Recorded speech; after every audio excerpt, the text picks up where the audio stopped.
Mike Francesa from WFAN in New York City joining me here on the program. How are you, Mike?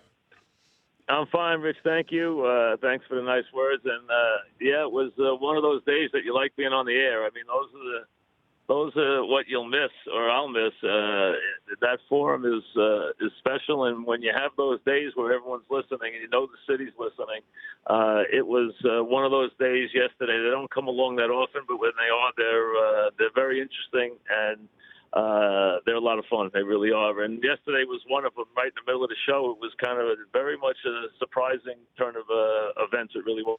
Well, I mean, walking through the process, this is so un-Giant-like, Mike. I don't understand how this happened. A few weeks ago, I said on this show here, there was no way the Giants, the Maras and the Tishes would ever let Ben McAdoo decide how to script Eli Manning's final days with the Giants. And it seems like that's what they're doing, Mike. Well, this is so un-Giant-like on so many levels. First of all, the credo of Wellington Mara was always that he would reserve judgment on a season until it was over. And his idea of a good season was a season where you played the last game for something. Now, that was not going to be the case this year. But what was going to be important was they have all their division rivals, all their storied opponents coming into their building in the final weeks of this season, the Cowboys, the Eagles, the Redskins on New Year's Eve, and how this team would compete and how much pride it would show and how much and how many would be there would really tell the decision for the owner of what he should do going forward.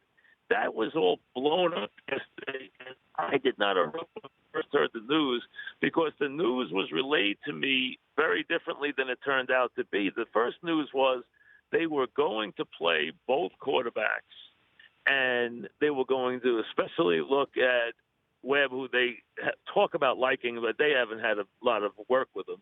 And that was the idea for the process for the last weeks, which was still not going to be seen as a favorable move, but very different than what I heard minutes later when McAdoo said that this gave his team the best chance of winning. And then that just made everything completely different. That was absolutely the theater of the absurd. Now the best chance you have to win is with Eli on the bench and Geno Smith playing in a week where you're not even playing the youngster. He's not even dressing this week. And now Geno Smith, Eli had been told, you'll play to protect the streak, but then Geno will play. Well, wait a second. How can you tell me you're trying to win a game if you're already deciding you're playing multiple quarterbacks in a game that counts? I mean, that's the most ridiculous thing. And to me, trying to wonder what the McAdoo motivation is here was, I believe that he and Reese decided we need more mobility, even though Geno is not an overly mobile quarterback. He is a pocket quarterback and a bad one. The other thing is I think they want to send a message that they're looking to next year, that maybe they can push the talk to next year and the vision of next year that maybe they see next year. But none of that is going to work. But the most shocking part of this all, Rich, has been that according to McAdoo, and I can't verify this yet, that John Mara signed off on this, which is the most shocking piece to this whole puzzle, that they would treat Eli Manning, who was one of the storied, iconic figures in the history of their franchise, a two-time Super Bowl MVP, and one of the best guys and humble teammates you would ever have, a defined leader and toughest guy you could ever have at the position, to treat him this way, if this is his final days with the franchise, is absolutely not only un-Giant-like, it's unreasonable and intolerable. The Rich Eisen Show, weekdays at noon Eastern on Audience.